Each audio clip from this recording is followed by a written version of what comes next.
En aquest cas concret, que em demanes per mesures per incrementar el nombre de films, vol dir, la pregunta, per incrementar oferta.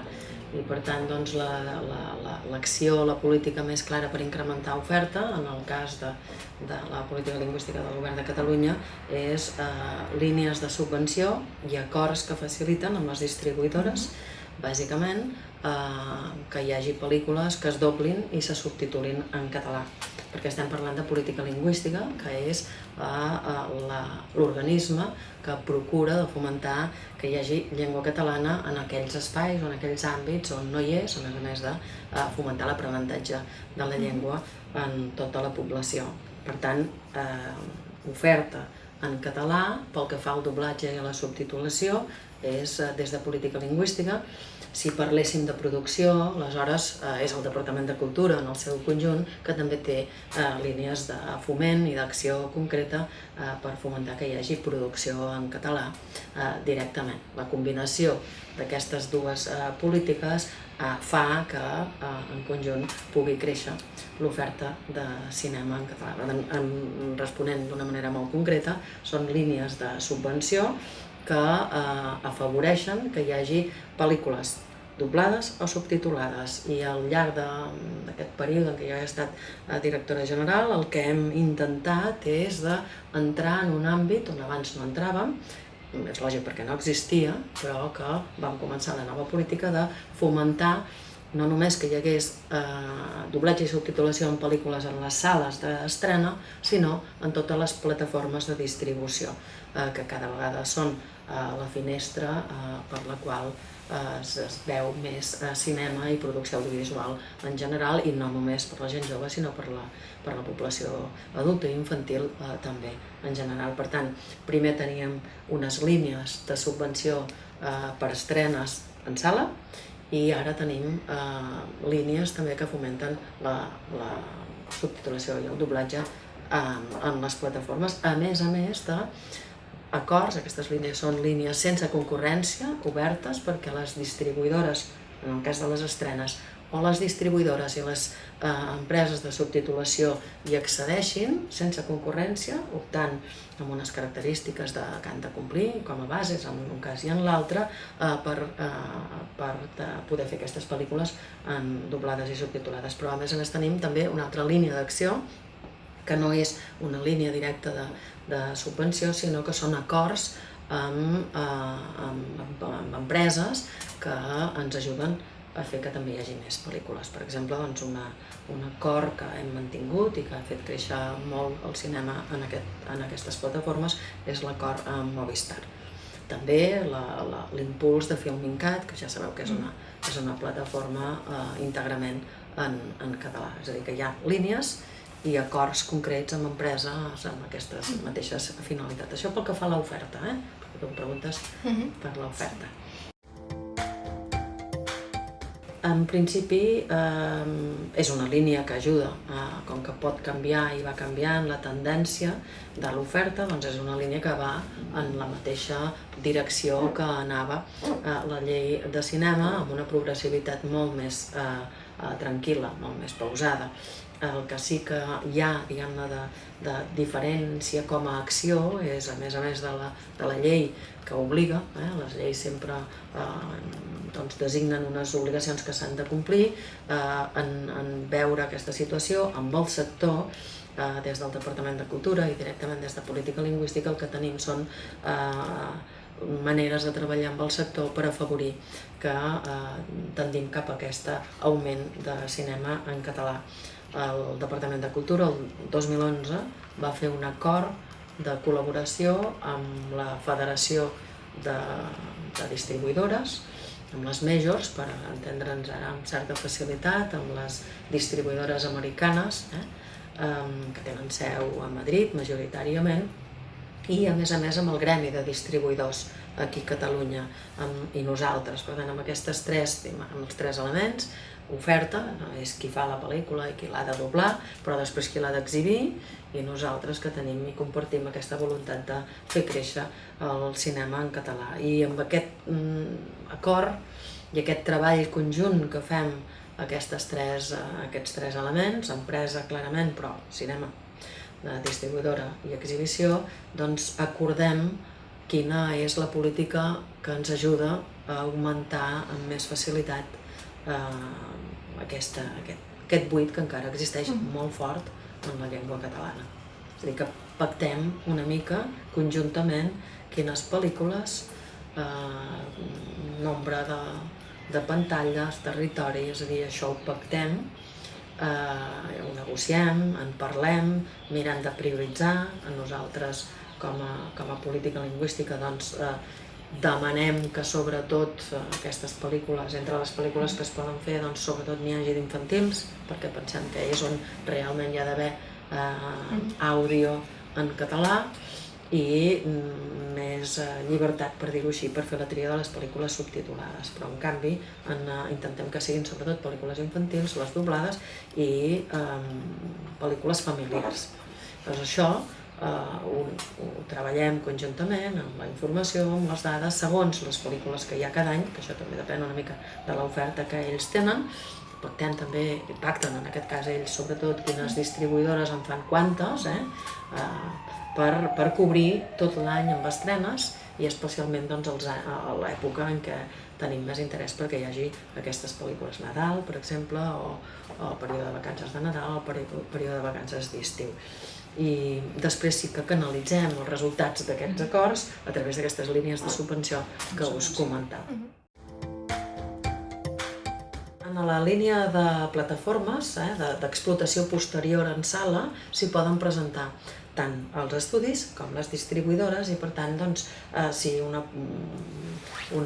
sèrie o una pel·lícula pot estar doblada o subtitulada i li interessa a la distribuïdora, doncs després si té l'àudio o el text subtitulat i s'ha d'exhibir per Netflix, no hi ha problema per fer-ho. Aleshores, nosaltres el que intentem és que hi hagi el màxim de trajectòria possible de la nostra inversió, per dir-ho així. Per tant, les pel·lícules que reben subvenció per part nostra en la línia d'estrenes, per tant en sala, treballem amb ells perquè quan cedeixen aquestes pel·lícules a les distribuïdores, HBO i Netflix, també cedeixin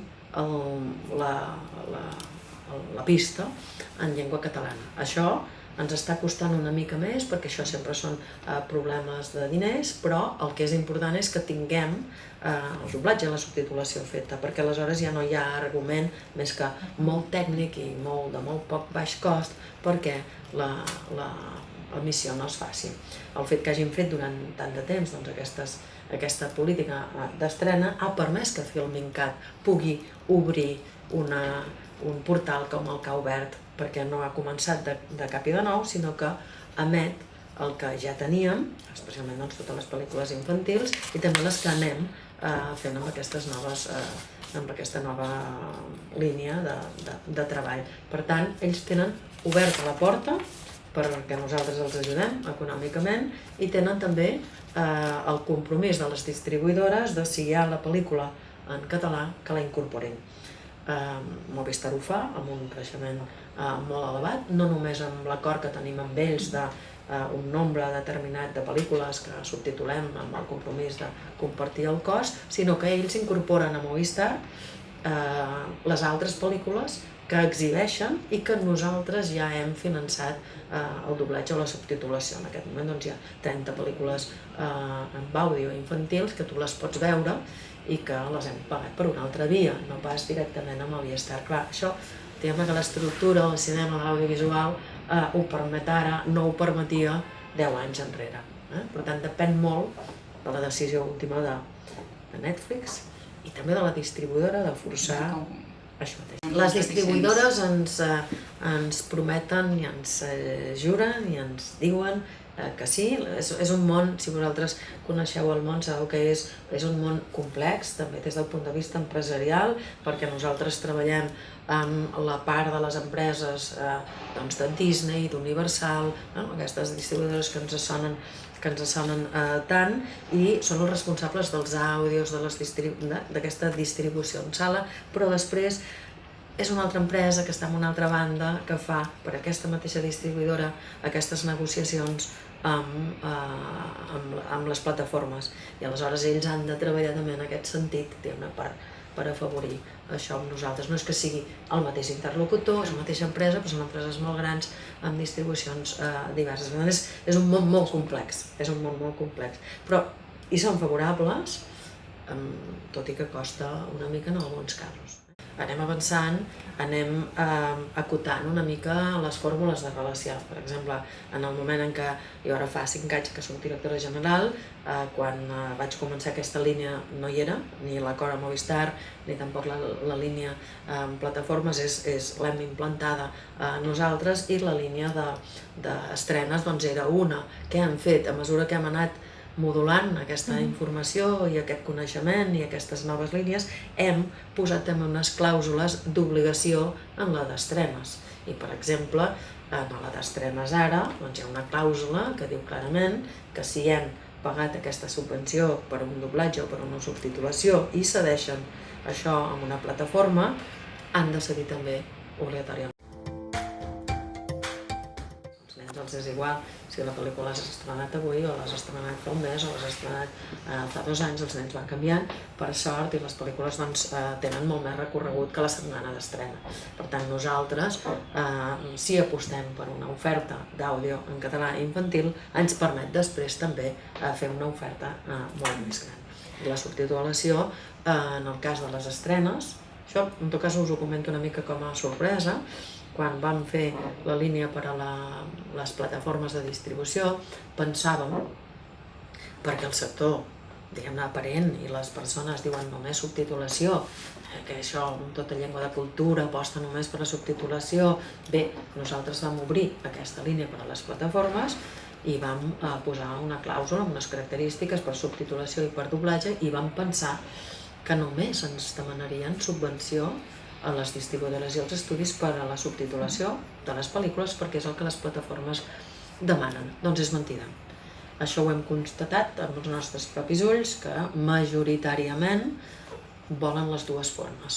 Per tant, àudio i subtitulació. És a dir, que si tu facilites i el cost ho permet que hi hagi àudio i subtitulació, les distribuïdores i els estudis, i per tant els clients, els consumidors, volen poder triar entre veure-la en català, sentir-la en català o llegir-la, per dir-ho així, i veure-la en original. Aquesta és la realitat que ens ha ensenyat més clarament la nova línia que tenim, que ara ja té 3 anys, aquesta nova línia, i que contradiu molt el que la gent diu. Que la gent diu una llengua de cultura, una cultura aposta, com fan tots els països de cultura, només per la subtitulació, perquè s'han de veure pot ser, però una cosa és el que volem des del punt de vista cultural i l'altra és el que volen els consumidors. I els consumidors, això mateix, i els consumidors el que volen no sempre és veure la pel·lícula en versió original. I si no la volen veure en versió original, doncs han d'optar per una versió traduïda, castellana, en el nostre cas, o per una traducció, per dir-ho ara ràpid, també en català. Obrim aquesta línia i la prova és aquesta, que gairebé totes les pel·lícules demanen per tenir les dues fórmules. Però no és tan complicat com aparenten les dades mirades fredament. Aquesta dada llegida així doncs et fa pensar que, si ho compares amb la literatura, com feies tu mateix, o amb l'edició, no s'equipara, és molt estrany. Però si tu mires de prop, en general, quan tu vas a la llibreria, tu pots demanar el llibre en català o en castellà. És estrany que les traduccions no vagin a ritme, en tot cas les novetats, això va bastant a ritme, per tant tu tens una oferta molt similar. Evidentment sempre hi ha excepcions i també hi ha llibreries que no les tenen, aquestes coses, no? Però en principi l'oferta és molt equiparable.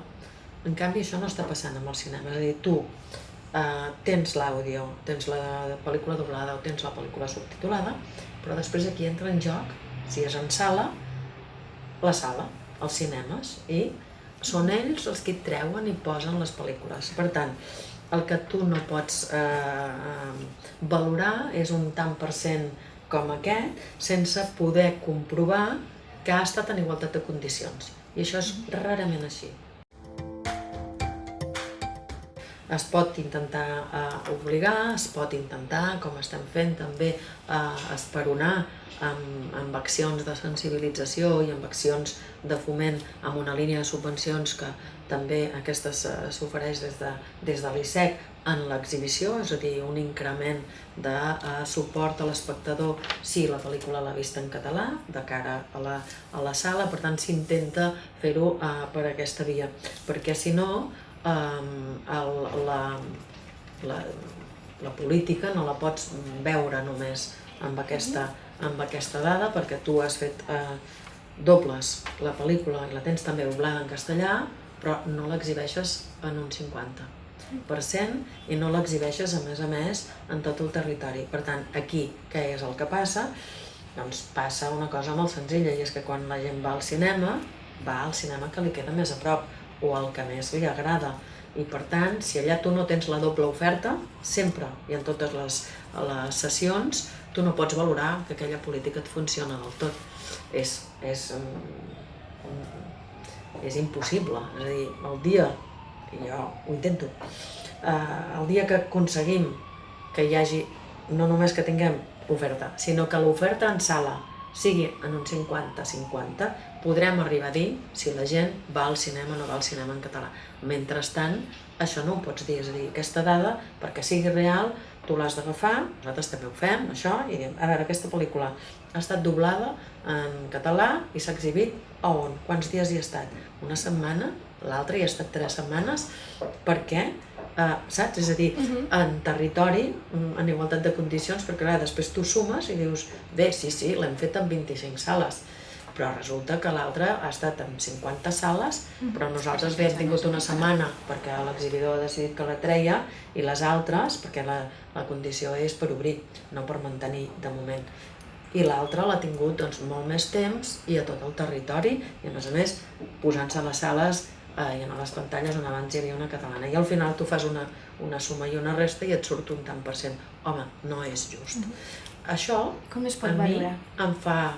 em va fer pensar en la possibilitat de canviar, evidentment això, doncs en vam parlar i vam treballar-ho també amb conseller, perquè és una política de departament, de dir, home, si posem tants diners aquí i el resultat és minso, potser hem de canviar de política. I potser el que podem fer és triar una política diferent. Veient això, a mi el que em va, diguem-ne, animar a no canviar aquesta política és a obrir l'altra que us comentava de la política de fomentar que hi hagi, sobretot català, en les plataformes d'estrena.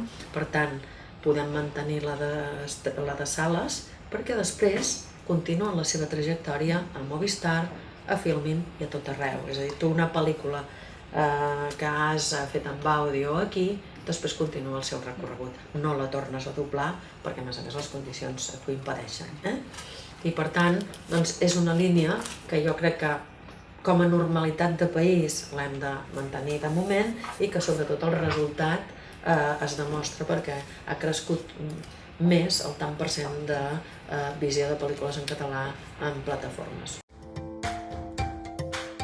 Això està canviant molt, per tant, jo cada vegada crec que hem d'apostar nosaltres també per posar diners i complicitat, perquè, per exemple, a Movistar vam fer un acord en començar de un nombre de pel·lícules determinada i el 50% del cost de subtitulació, en aquest cas no només subtitulació, per banda. I amb això ens va semblar que era un bon projecte. I què ha passat? Que Movistar ha fet una aposta molt clara, perquè les empreses de veritat fan això, que és el meu consumidor li interessa, veu les pel·lícules i està a favor. Sí, què ha fet? Ell mateix ha anat fent créixer molt més el nombre de pel·lícules que oferia, perquè ha trobat que com a empresa, si ofereix aquest tant per cent, doncs és una cosa, però que si n'ofereix més, el client està més content. I per tant, ara, en aquest moment, Ara justament aquesta setmana passada parlava amb el director de continguts de Movistar que em deia, home, potser hauríem de revisar l'acord perquè vam començar amb el 50-50 i nosaltres continuem fent la mateixa aportació cada any i ells en el pes doncs han crescut molt més i nosaltres hem baixat, és a dir, ja només estem pagant, no arriba ni al 30% del cost, perquè ells ofereixen molt més i per tant doncs, i fan una aportació molt més gran que no la nostra. Aquesta és la finalitat d'una política. Després una altra cosa és que negociem i bé, doncs si aconseguim alguna altra cosa millor, doncs podem tornar a pujar una mica més el preu, però la idea és aquesta, 50%, 50%, però amb la idea que això funcioni i que després el mercat ja mana. Això mateix, en aquest cas mana. Si mana aquí, a més hem fet estudis i ho demostren, també manaria a la sala si nosaltres aconseguíssim trencar aquesta dificultat, sobretot d'exhibició, que jo crec que d'oferta en igualtat de condicions. És una mica el que passa amb la literatura, que tu pots triar realment, i si tu pots triar, doncs pots valorar que les dades són més o menys bones. En el cas de cinema encara, en sala, no pots triar del tot. Sí, van fer ells no fan aquest tipus d'anàlisi, perquè pel tipus d'empresa que són fan tipus d'anàlisi no per llengua, per entendre'n, sinó que ho fan per altres coses, no? Però a mi em va interessar molt tenir aquesta informació per tenir un barem.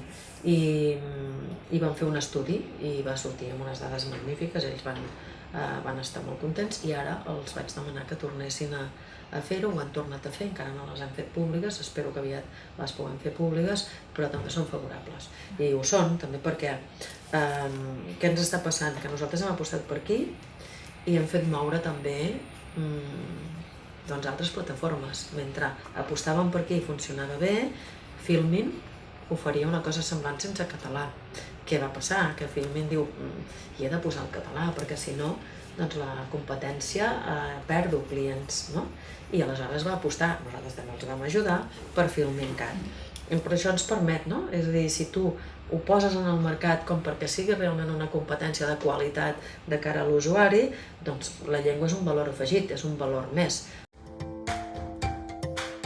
Nosaltres, això sí que ho diuen les nostres clàusules de manera molt clara, nosaltres no subvencionem una pel·lícula, ni amb àudio ni de la mateixa versió, que ja s'hagi fet i el que han de fer és cedir, i en les clàusules diu que s'ha de cedir per a l'exhibició. És a dir, com que ho han cobrat de l'administració pública, les clàusules diuen dels seus ajuts que no poden cobrar per cedir-los, els han de cedir. I per tant, diguem-ne que és exactament el mateix i jo crec que des d'un punt de vista d'empresa funciona millor perquè el mercat preserva molt els seus drets i la manera de cedir-los. El que no fa TV3 és tampoc doblar ni subtitular res que hi hagi estat doblat o subtitulat per nosaltres.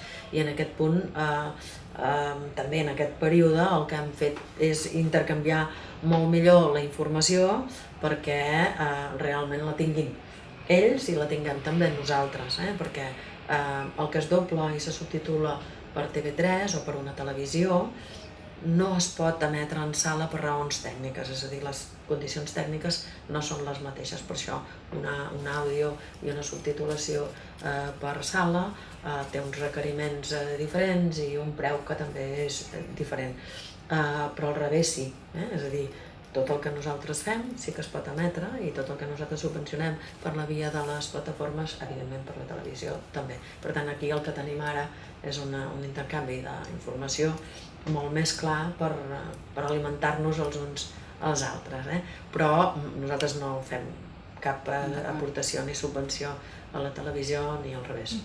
És la seva política directa.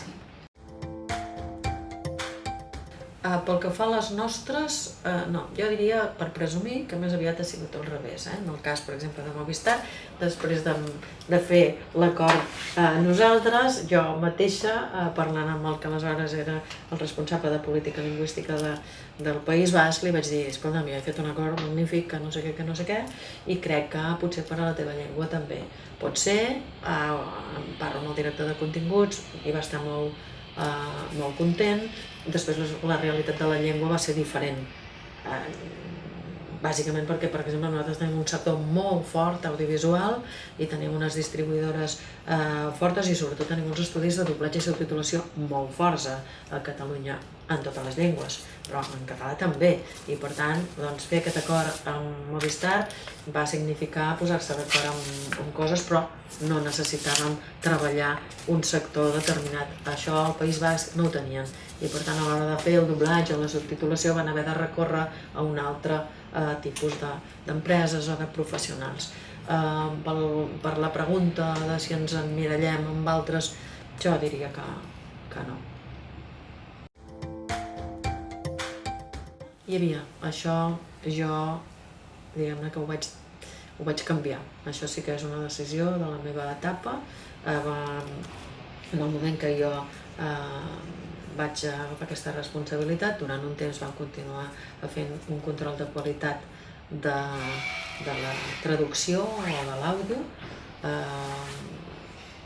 i fèiem visionats, anàvem al visionat, enviàvem un tècnic, fèiem un visionat o llegíem i fèiem un control, després el vam fer aleatori i jo ho vaig eliminar per una raó de política lingüística, per una raó de normalitat de país. Em sembla que són les empreses les responsables de la qualitat, no la Direcció General de Política Lingüística. Això podia ser i tenir sentit als anys 80, quan començàvem la política lingüística i la situació era una, però en aquests moments, que han passat tants anys, que tenim unes escoles, que tenim uns professionals, no té sentit que la Direcció General de Política Lingüística vetlli per la qualitat de l'ús de la llengua d'unes empreses que reben una subvenció per fer un producte concret, entre els quals la qualitat.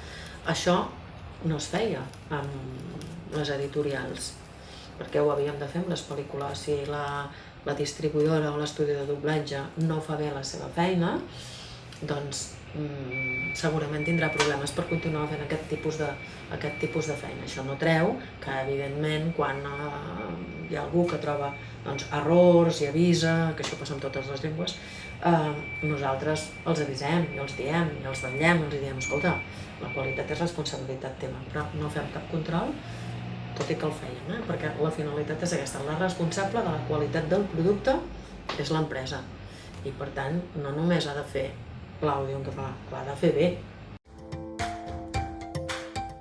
Nosaltres, en principi, ho fèiem més aviat lingüísticament del subtitulat i de l'àudio, també fèiem so, és a dir, que també es deia aquesta sonora, la feu sorda, ara per dir un exemple, o aquesta paraula doncs no la diu ningú, o aquesta paraula doncs aquí queda molt estrany, no? Però això, com et dic, crec que això és la responsabilitat dels estudis de doblatge i de la subtitulació i de les distribuïdores que els contracten. I, per tant, de la mateixa manera, això els hi vam dir, de la mateixa manera que vosaltres no contractareu un actor dolent, doncs tampoc podeu, perquè va amb la teva qualitat, doncs això el primer dia, un començament, doncs els va estranyar i la veritat és que estic molt contenta d'haver-ho fet, perquè el que hem de fer és demanar que facin bé la seva feina. De la mateixa manera que quan agafes un autobús demanes que et portin bé, no? Doncs qualsevol professional ha de fer bé la seva feina i no necessites que et vagin controlant.